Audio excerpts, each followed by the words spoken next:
بسم اللہ الرحمن الرحیم۔ تفسیر عثمانی سورہ عنکبوت پارٹ نمبر 2۔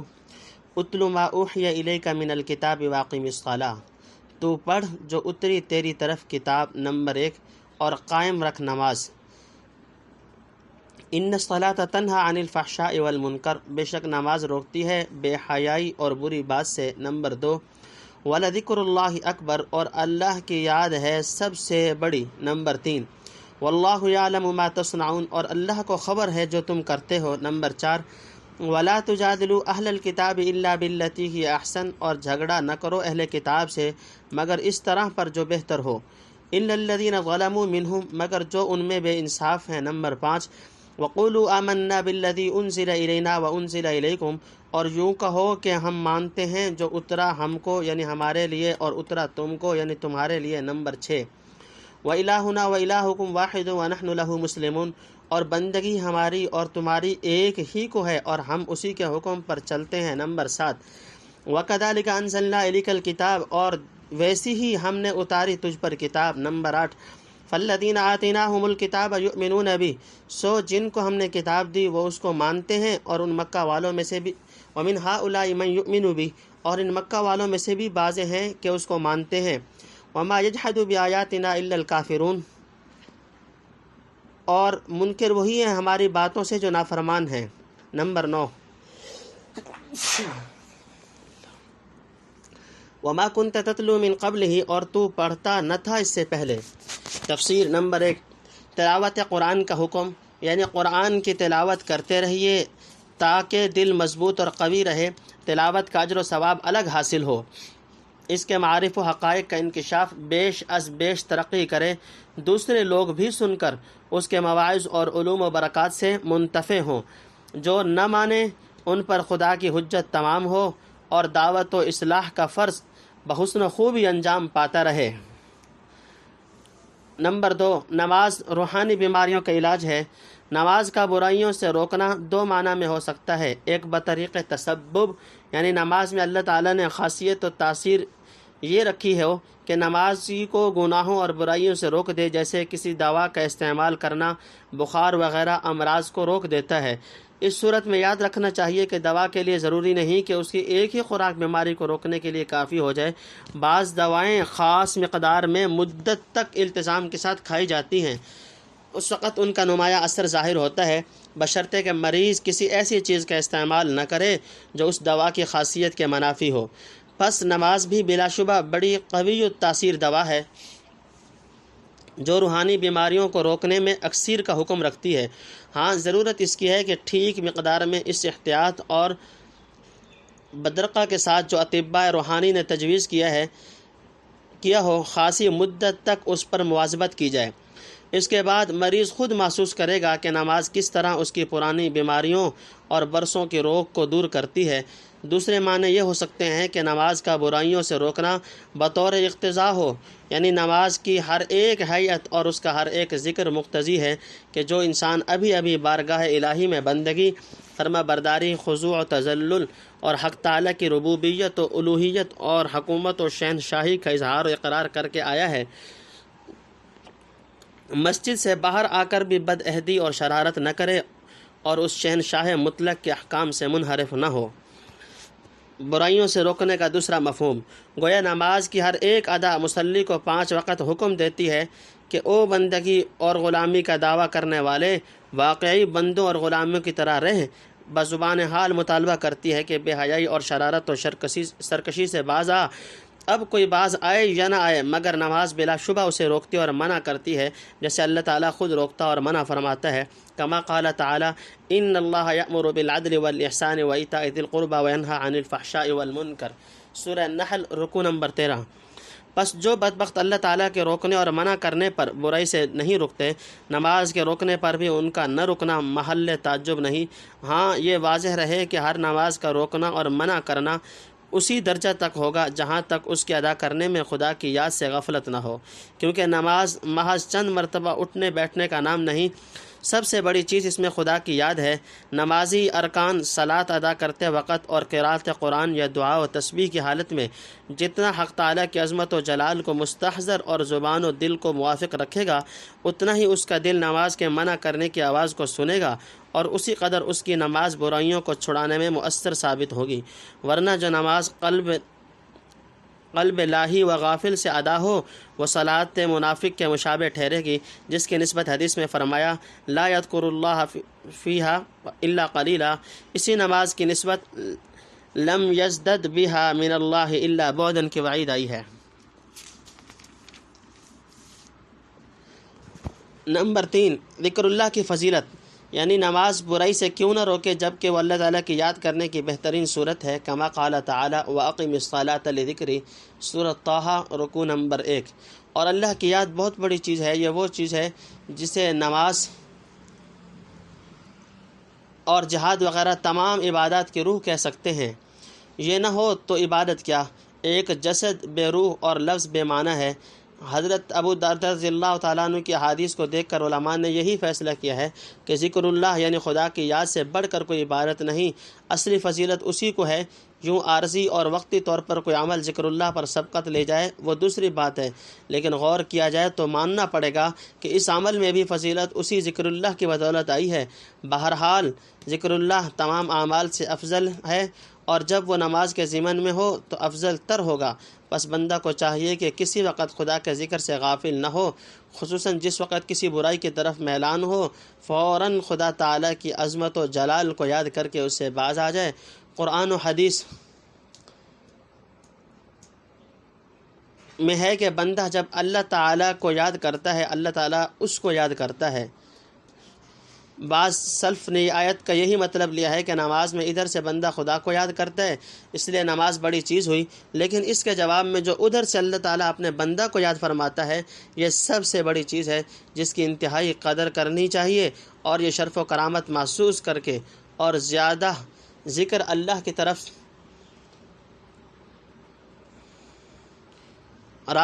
زیادہ ذکر اللہ کی طرف راغب ہونا چاہیے۔ کسی شخص نے حضرت صلی اللہ تعالیٰ علیہ وسلم سے عرض کیا کہ اسلام کے احکامات بہت ہیں، مجھے کوئی ایک جامع مانع چیز بتلا دیجئے۔ فرمایا لا یزال لسانک رطبا من ذکر اللہ، تیری زبان ہمیشہ اللہ کے ذکر سے تر ہی رہنی چاہیے۔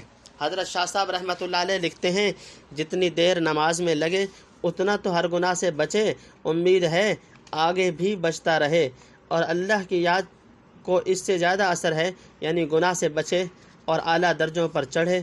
مزح، یہ لذکر اللہ اکبر کی اور ایک لطیف تفسیر ہوئی۔ نمبر 4، یعنی جو آدمی جس قدر خدا کو یاد رکھتا ہے یا نہیں رکھتا، خدا تعالیٰ سب کو جانتا ہے، لہٰذا ذاکر اور غافل میں سے ہر ایک کے ساتھ اس کا معاملہ بھی جداگانہ ہوگا۔ نمبر 5، اہل کتاب سے مناظرہ میں نرمی و متانت، یعنی مشرکوں کا دین جڑ سے غلط ہے اور اہل کتاب کا دین اصل میں سچا تھا، تو ان سے ان کی طرح مت جھگڑو کہ جڑ سے ان کی بات کاٹنے لگو، بلکہ نرمی، متانت، خیرخواہی اور صبر و تحمل سے واجبی بات سمجھاؤ۔ البتہ جو ان میں صریح بے انصافی، عناد اور ہٹ درمی پر تل جائے اس کے ساتھ مناسب سختی کا برتاؤ کر سکتے ہو، آگے چل کر ایسوں کو سزا دینی چاہیے۔ تنبیہ، پہلے قرآن کی تلاوت کا حکم تھا، اغلب ہے کہ منکرین اسے سن کر الجھنے لگیں، تو بتلا دیا کہ بحث کے وقت فریق مقابل کی علمی و دینی حیثیت کا خیال رکھو، جوش مناظرہ میں صداقت و اخلاق کی حد سے نہ نکلو، جہاں کہیں جتنی سچائی ہو اس کا اعتراف کرو۔ نمبر 6، اہل کتاب سے یہ بات کہو، یعنی ہمارا جیسا کہ قرآن پر ایمان ہے، اس پر بھی ایمان ہے کہ اللہ تعالیٰ نے ہدایت کے لیے حضرت موسیٰ علیہ السلام اور دوسرے انبیاء پر جو کتابیں بھیجیں وہ بے شک سچی تھیں، ایک حرف ان کا غلط نہ تھا، گو تمہارے ہاتھ میں وہ آسمانی کتابیں اپنی اصلی صورت و حقیقت میں باقی نہ رہیں۔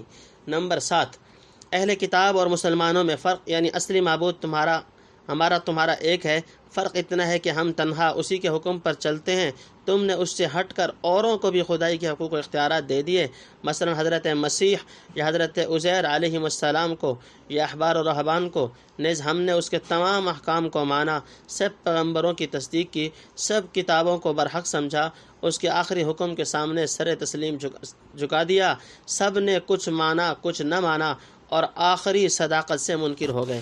نمبر 8، یعنی اس کتاب میں آخر تمہاری کتابوں سے کون سی بات کم ہے جو قبول کرنے میں تردد ہے؟ جس طرح انبیاء سابقین پر کتابیں اور صحیفے ایک دوسرے کے بعد اترتے رہے، پیغمبر آخر الزمان پر یہ کتاب لاجواب اتری، اس کے ماننے سے اتنا انکار کیوں ہے؟ نمبر 9، اہل کتاب اور کفار میں سے قرآن کو ماننے والے، یعنی جن اہل کتاب نے اپنی کتاب ٹھیک سمجھی تھی وہ اس کتاب کو بھی مانیں گے اور انصافاً ماننا چاہیے، چنانچہ ان میں کے جو منصف ہیں وہ اس کی صداقت دل سے تسلیم کرتے ہیں، اور جو نہ صرف اہل کتاب بلکہ عرب کے بعض لوگ بھی جو کتب سابقہ کا کچھ علم نہیں رکھتے اس قرآن کو مانتے جا رہے ہیں۔ حقیقت میں قرآن کریم کی صداقت کے دلائل اس قدر روشن ہیں کہ بجز سخت حق پوش نافرمان کے کوئی ان کو تسلیم سے انکار نہیں کر سکتا۔ من کتاب ولا تخطه بیمینک اذا لارتاب المبطلون، کوئی کتاب اور نہ لکھتا تھا اپنے دانے ہاتھ سے، تب تو البتہ شبہ میں پڑتے یہ جھوٹے۔ نمبر 1، بل هو آیات بینات فی صدور الذین اوتوا العلم، بلکہ یہ قرآن تو آیتیں ہیں صاف ان لوگوں کے سینوں میں جن کو ملی ہے سمجھ۔ نمبر 2، وما یجحد بآیاتنا الا الظالمون، اور منکر نہیں ہماری باتوں سے مگر وہی جو بے انصاف ہیں۔ نمبر 3، وقالوا لولا انزل علیہ آیات من ربی، اور کہتے ہیں کیوں نہ اتری اس پر کچھ نشانیاں اس کے رب سے، تو کہہ نشانیاں تو ہیں، قل انما الآیات عند اللہ وانما انا نذیر مبین، تو کہہ نشانیاں تو ہیں اختیار میں اللہ کے اور میں تو بس سنا دینے والا ہوں کھول کر۔ نمبر 4، اولم یکفہم انا انزلنا علیک الکتاب یتلی علیہم، کیا ان کو یہ کافی نہیں کہ ہم نے تجھ پر اتاری کتاب کہ ان پر پڑھی جاتی ہے؟ ان فی ذلک لرحمۃ وذکری لقوم یؤمنون، بے شک اس میں رحمت ہے اور سمجھانا ہے ان لوگوں کو جو مانتے ہیں۔ نمبر 5، قل کفی باللہ بینی وبینکم شہیدا، تو کہ کافی ہے اللہ میرے اور تمہارے بیچ گواہ، یعلم ما فی السماوات والارض، جانتا ہے جو کچھ ہے آسمان اور زمین میں۔ نمبر 6، والذین آمنوا بالباطل وکفروا باللہ اولئک هم، اور جو لوگ یقین لاتے ہیں جھوٹ پر اور منکر ہوئے ہیں اللہ سے وہی ہیں۔ تفسیر۔ نمبر 1، حضرت صلی اللہ تعالیٰ علیہ وسلم کا امی ہونا قرآن کی صداقت کی دلیل ہے۔ نزول قرآن سے پہلے آپ کی عمر کے 40 سال انہی مکہ والوں میں گزرے۔ سب جانتے ہیں کہ اس مدت میں نہ آپ کسی استاد کے پاس بیٹھے، نہ کوئی کتاب پڑھی، نہ کبھی ہاتھ میں قلم پکڑا۔ ایسا ہوتا تو ان باطل پرستوں کو شبہ نکالنے کی جگہ رہتی کہ شاید اگلی کتابیں پڑھ کر یہ باتیں نوٹ کر لی ہوں گی، انہی کو اب آہستہ آہستہ اپنی عبارت میں ڈھال کر سنا دیتے ہیں۔ گو اس وقت بھی یہ کہنا غلط ہوتا، کیونکہ کوئی پڑھا لکھا انسان بلکہ دنیا کے تمام پڑھے لکھے آدمی مل کر اور کل مخلوقات کی طاقت کو اپنے ساتھ ملا کر بھی ایسی بے نظیر کتاب تیار نہیں کر سکتے۔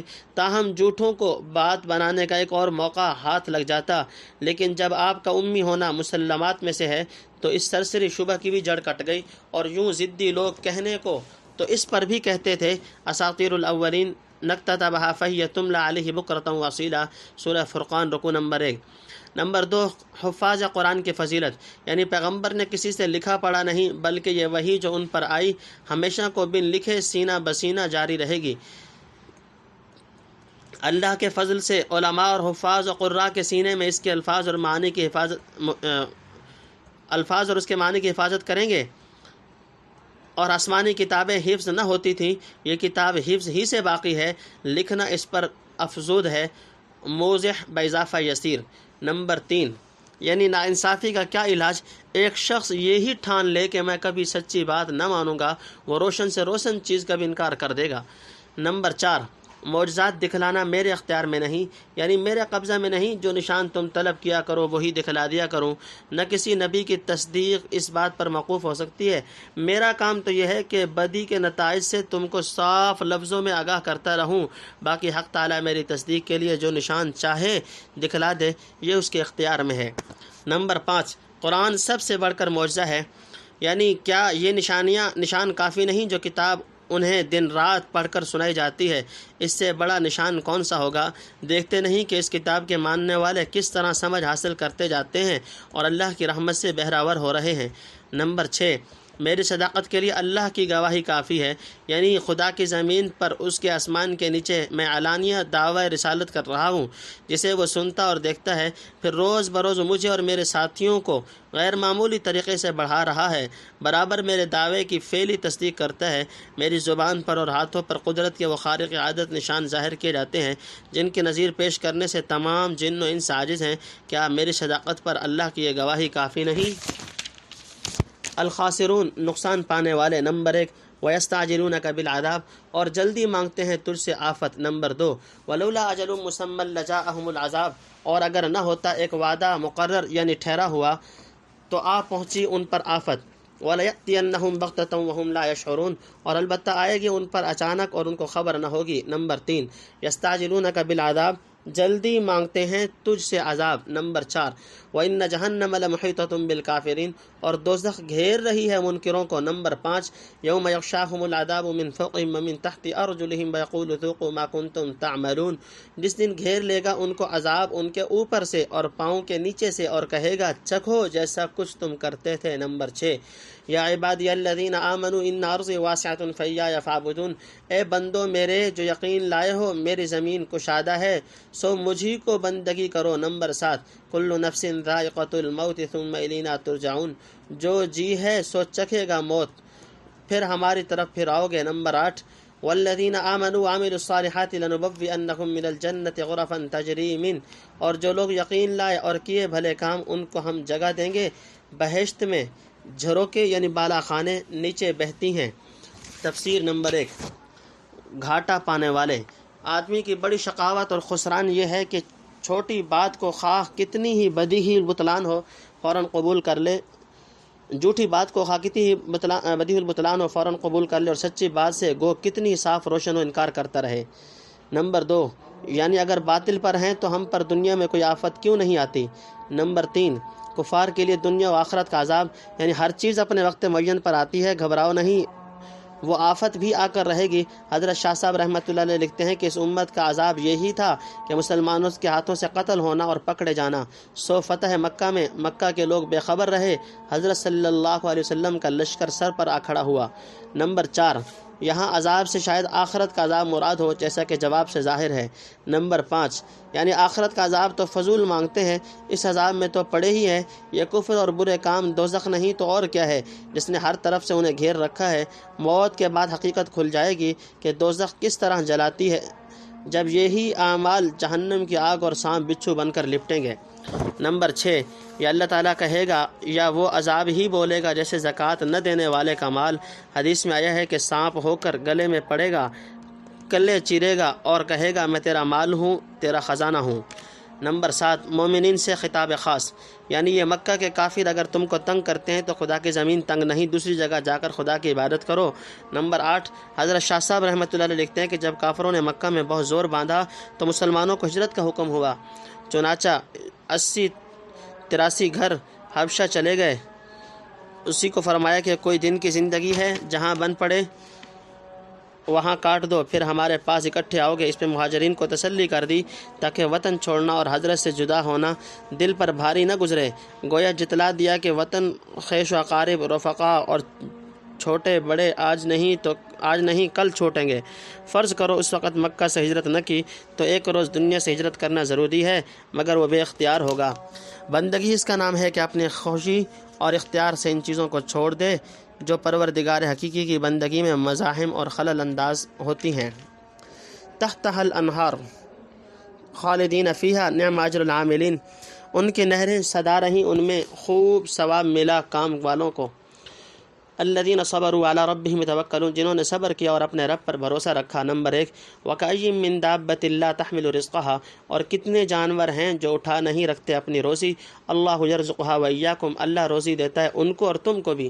وہو السمیع العلیم، اور وہی ہے سننے والا جاننے والا۔ نمبر 2، وَلَئِنْ سَأَلْتَهُمْ مَنْ خَلَقَ السَّمَاوَاتِ وَالْأَرْضَ وَسَخَّرَ الشَّمْسَ لَيَقُولُنَّ اللَّهُ فَأَنَّىٰ يُؤْفَكُونَ۔ اور اگر تو لوگوں سے پوچھے کہ کس نے بنایا آسمان اور زمین کو اور کام میں لگایا سورج اور چاند کو، تو کہیں اللہ نے، پھر کہاں سے الٹ جاتے ہیں؟ نمبر 3، اللہ یبسط الرزق لمن یشاء من عبادہ ویقدر له، اللہ پھیلاتا ہے یعنی کشادہ کرتا ہے روزی جس کے واسطے چاہے اپنے بندوں میں، اور معاف کر دیتا ہے یعنی تنگ کرتا ہے جس کو چاہے۔ نمبر 4، ان اللہ بکل شیء علیم، بے شک اللہ ہر چیز سے خبردار ہے۔ نمبر 5، وَلَئِنْ سَأَلْتَهُمْ مَنْ نَزَّلَ مِنَ السَّمَاءِ مَاءً فَأَحْيَا بِهِ الْأَرْضَ مِنْ بَعْدِ مَوْتِهَا لَيَقُولُنَّ اللَّهُ، اور جو تو پوچھے ان سے کس نے اتارا آسمان سے پانی پھر زندہ کر دیا اس سے زمین کو اس کے مر جانے کے بعد، تو کہیں اللہ نے۔ تفسیر نمبر 1، ہجرت کرنے والوں کے لیے اللہ کے انعامات، یعنی جو صبر و استقلال سے اسلام و ایمان کی راہ پر جمے رہے اور خدا پر بھروسہ کر کے گھر بار چھوڑ کر وطن سے نکل کھڑے ہوئے، ان کو اس وطن کے بدلے وہ وطن ملے گا اور یہاں کے گھروں سے بہتر گھر دیے جائیں گے۔ نمبر 2، جانوروں اور انسانوں کو روزی کا وعدہ، یہ روزی کی طرف سے خاطر جمع کر دی کہ اکثر جانوروں کے گھر میں اگلے دن کا قوت نہیں ہوتا، نیا دن اور نئی روزی مزح۔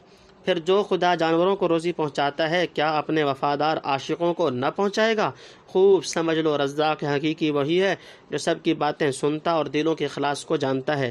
ہر ایک کا ظاہر و باطن اس کے سامنے ہے، کسی کی محنت وہاں رائے گاہ نہیں ہو سکتی۔ جو لوگ اس کے راستہ میں وطن چھوڑ کر نکلے ہیں انہیں ضائع نہیں کرے گا۔ سامان معیشت ساتھ لے جانے کی فکر نہ کریں۔ کتنے جانور ہیں جو اپنی روزی اپنی کمر پر لادے نہیں پھرتے، پھر رزاق کے حقیقی ان کو ہر روز رزق پہنچاتا ہے۔ نمبر 3، اللہ کو سب خالق مانتے ہیں، یعنی رزق کے تمام اسباب سماویہ و ارضیہ اسی نے پیدا کیے، سب جانتے ہیں، پھر اس پر بھروسہ نہیں کرتے کہ وہی پہنچا بھی دے گا مگر جتنا وہ چاہے نہ جتنا تم چاہو۔ یہ اگلی آیت میں سمجھا دیا۔ مزح۔ نمبر 4، ناپ کر دیتا ہے، یہ نہیں کہ بالکل نہ دے۔ نمبر 5، یعنی یہ خبر اسی کو ہے کہ اس کو کتنا دینا چاہیے۔ قُلِ الْحَمْدُ لِلَّهِ بَلْ أَكْثَرُهُمْ لَا يَعْلَمُونَ، تو کہہ سب خوبی اللہ کو ہے پر بہت لوگ نہیں سمجھتے۔ نمبر 1، وَمَا هَٰذِهِ الْحَيَاةُ الدُّنْيَا إِلَّا لَهْوٌ وَلَعِبٌ، اور یہ دنیا کا جینا تو بس جی بہلانا اور کھیلنا ہے۔ وَإِنَّ الدَّارَ الْآخِرَةَ لَهِيَ الْحَيَوَانُ، اور پچھلا گھر جو ہے سو وہی ہے زندہ رہنا یعنی زندگانی۔ لَوْ كَانُوا يَعْلَمُونَ، اگر ان کو سمجھ ہوتی۔ نمبر 2، وَإِذَا رَكِبُوا فِي الْفُلْكِ دَعَوُا اللَّهَ مُخْلِصِينَ لَهُ الدِّينَ، پھر جب سوار ہوئے کشتی میں دعو اللہ پکارنے لگے اللہ کو، مخلصین لہ الدین خالص اس پر رکھ کر اعتقاد۔ فلما نجاکم الی البر اذا هم مشرکون، پھر جب بچا لایا ان کو زمین کی طرف اس وقت لگے شریک بنانے یعنی شرک کرنے۔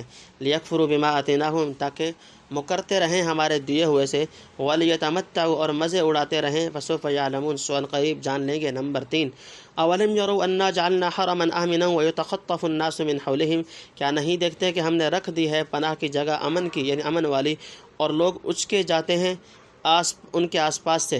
افبالباطل یؤمنون وبنعمت اللہ یکفرون، کیا جھوٹ پر یقین رکھتے ہیں اور اللہ کے احسان نہیں مانتے۔ نمبر 4، ومن اظلم ممن افترى علی اللہ، اور اس سے زیادہ بے انصاف کون جو باندھے اللہ پر۔ تفسیر نمبر 1، یعنی میہ بھی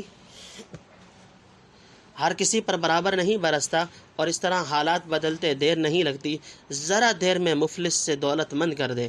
نمبر 2، اصل زندگی آخرت کی زندگی ہے، یعنی آدمی کو چاہیے کہ یہاں کی چند روزہ زندگی سے زیادہ آخرت کی فکر کرے۔ اصلی و دائمی زندگی وہی ہے، دنیا کے کھیل تماشے میں غرق ہو کر عاقبت کو بھول نہ بیٹھے، بلکہ یہاں رہ کر وہاں کی تیاری اور سفر آخرت کے لیے توشہ درست کرے۔ نمبر 3، کفار کی ناشکری کا حال، یعنی چاہیے تو یہ تھا کہ آدمی دنیا کے مزوں میں پڑھ کر خدا کو اور آخرت کو فراموش نہ کرے، لیکن لوگوں کا حال یہ ہے کہ جب کشتی طوفان میں گر جائے تو بڑی عقیدت مندی سے اللہ کو پکارتے ہیں، پھر جہاں آفت سر سے ٹلی اور خشکی پر قدم رکھا، اللہ کے احسانوں سے مکر کر جھوٹے دیوتاؤں کو پکارنا شروع کر دیا۔ گویا غرض یہ ہوئی کہ اللہ کی نعمتوں کا کفران کرتے رہیں اور دنیا کے مزے اڑاتے رہے ہیں۔ خیر بہتر ہے چند روز دل کے ارمان نکالنے، ان قریب پتہ لگ جائے گا کہ اس بغاوت و شرارت اور احسان فراموشی اور ناسپاسی کا نتیجہ کیا ہے۔ نمبر 4، کفار مکہ پر اللہ کا انعام۔ مکہ کے لوگ اللہ کے گھر کے طفیل دشمنوں سے پناہ میں تھے، حالانکہ سارے ملک عرب میں فساد اور کشت و خون کا بازار گرم تھا، بتوں کے جھوٹے احسان مانتے ہیں، اللہ کا یہ سچا احسان نہیں مانتے؟ کذبا او کذب بالحق لما جاء الیس فی جہنم مثوی للکافرین، جھوٹ یا جھٹلائے سچی بات کو جب اس تک پہنچے، کیا دوزخ میں بسنے کی جگہ نہیں منکروں کے لیے؟ نمبر 1 والذین جاہدوا فینا لنہدینہم سبلنا، اور جنہوں نے محنت کی ہمارے واسطے ہم سجھا دیں گے ان کو اپنی راہیں۔ نمبر 2 وَإِنَّ اللَّهَ لَسَمِيعٌ عَلِيمٌ، اور بے شک اللہ ساتھ ہے نیکی والوں کے۔ تفسیر نمبر 1، یعنی سب سے بڑی ناانصافی یہ ہے کہ اللہ کا شریک کسی کو ٹھہرائے یا اس کی طرف وہ باتیں منسوب کرے جو اس کی شان کے لائق نہیں، یا پیغمبر جو سچائی لے کر آئے ہیں اسے سنتے ہی جھٹلانا شروع کر دیتے ہیں۔ وعلیکم السلام۔ کیا ان ظالموں کو معلوم نہیں کہ منکروں کا ٹھکانہ دوزخ ہے، جو ایسی بے باکی اور بے حیائی سے عقل و انصاف کے گلے پر چھری پھیرنے پر آمادہ ہو گئے ہیں؟ نمبر 2 اللہ کے راستے میں مجاہدہ کرنے والوں کی خاص ہدایت، جو لوگ اللہ کے واسطے محنت اٹھاتے ہیں اور سختیاں جھیلتے ہیں اور طرح طرح کے مجاہدات میں سرگرم رہتے ہیں، اللہ تعالیٰ ان کو خاص نور بصیرت عطا فرماتا اور اپنے قرب و رضا یا جنت کی راہیں سمجھاتا ہے۔ جوں وہ ریاضت و مجاہدات میں ترقی کرتے ہیں، اسی قدر ان کی معرفت و انکشاف کا درجہ بلند ہوتا جاتا ہے اور وہ باتیں سوجھنے لگتی ہیں کہ دوسروں کو ان کا احساس تک نہیں ہوتا۔ نمبر 3 یعنی اللہ کی حمایت و نصرت نیکی کرنے والوں کے ساتھ ہے۔ تم سورۃ العنکبوت فللہ الحمد والمنہ، سورہ عنکبوت اللہ تعالیٰ کے مدد سے مکمل ہو گئی۔